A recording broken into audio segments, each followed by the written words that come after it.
there's a report that John Lynch didn't want Trey Lance. I think we got that. But that he wanted Justin Fields instead of Trey Lance. And that's very interesting. The first I've heard of that. It seems like if reports like that are coming out now, that could, and they're true, could signify some type of division inside the front office. What do you think?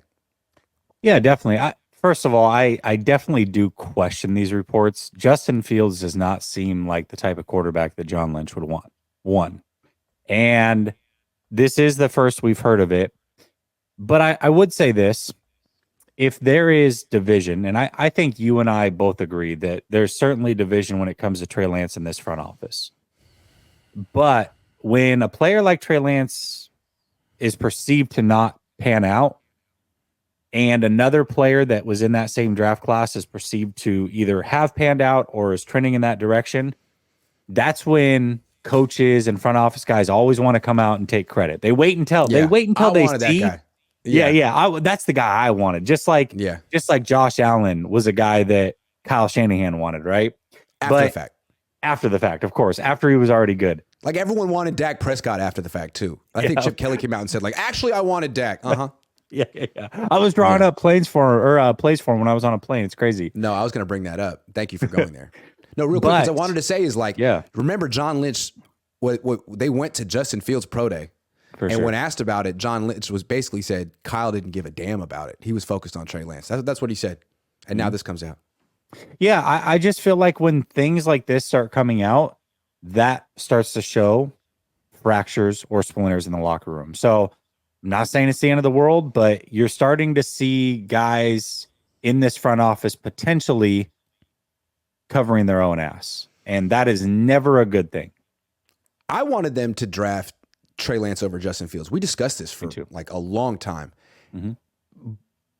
because we felt that Lance could be more of a traditional quarterback. Like he could do the running things, but that he'd be better from the pocket. But then when Kyle Shanahan called him a dual threat and we saw how he used him the first 2 years, that made me feel like he probably should have drafted Justin Fields. Agree. If you're looking for a dual threat quarterback to sort of do the things you did with RG3, like that was the guy.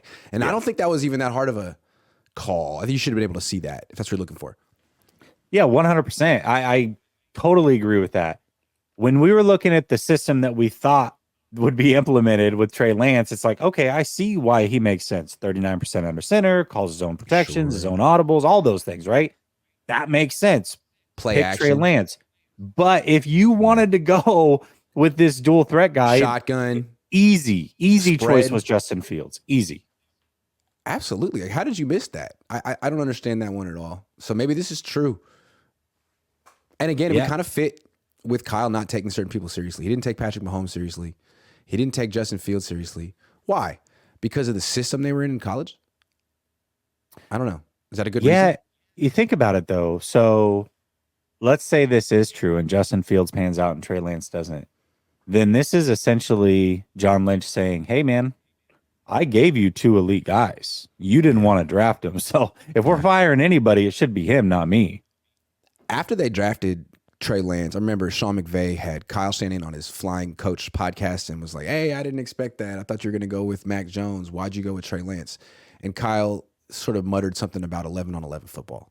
And that was back when the Niners were really dominating in the run game with 10-on-11 football. And it made sense. But I mean, can you imagine if that was the motivation, then Justin Fields probably should have been the pick. And can you imagine what this run game would look like if Justin Fields were on the field handing off instead of Brock Purdy? Yeah, but then the other part of me thinks I don't know if it would have worked with Justin Fields. I mean, I think there's things that Fields. This is why I didn't want him to draft Fields. I feel like there are things that Justin Fields did in college and still does that would have Kyle pulling his hair out. So I have no idea. Doubt. There's no question about it. Do you know what Kyle would have done with Justin Fields if they had drafted Justin Fields? I'll tell you what he would have done. He would have benched him his first year. He would have sat him for a year.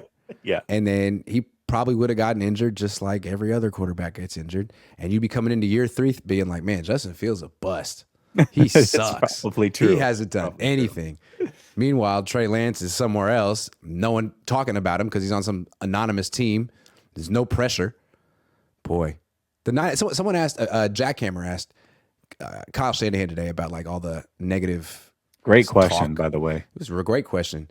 And Kyle just said like it comes with the territory, with the being a high pick. Yeah, and when you trade up for that pick too, I mean, you multiplied it. This is sort of the Niners doing. They multiplied the pressure, and they haven't done anything to take it down until today. I don't know. Yeah, but shouldn't that come with the territory of Kyle Shanahan as much as it does Trey Lance? Yeah. Like, shouldn't he be getting ridiculed as hard as Trey Lance is? I feel like Trey Lance has just taken all this stuff from the media, and everybody's just, it's cool. Kyle Shanahan's not the guy that picked him or traded up for him or anything. What's weird about the timing of this report, like, you know, Justin Fields, is that Brock Purdy is having a great training camp. I mean, he's lighting it up, Jesse. You would think that everyone in the 49ers front office would just be nodding their heads and saying, we did it. We did it. We got the next Joe Montana. Let's pop a bottle. But no, they're talking about Justin Fields. Like, what? How? Why? It's interesting. That is interesting. It's almost like this quarterback room competition thing isn't panning out like they hoped. I like how you ask questions. Maybe? Maybe? I don't know.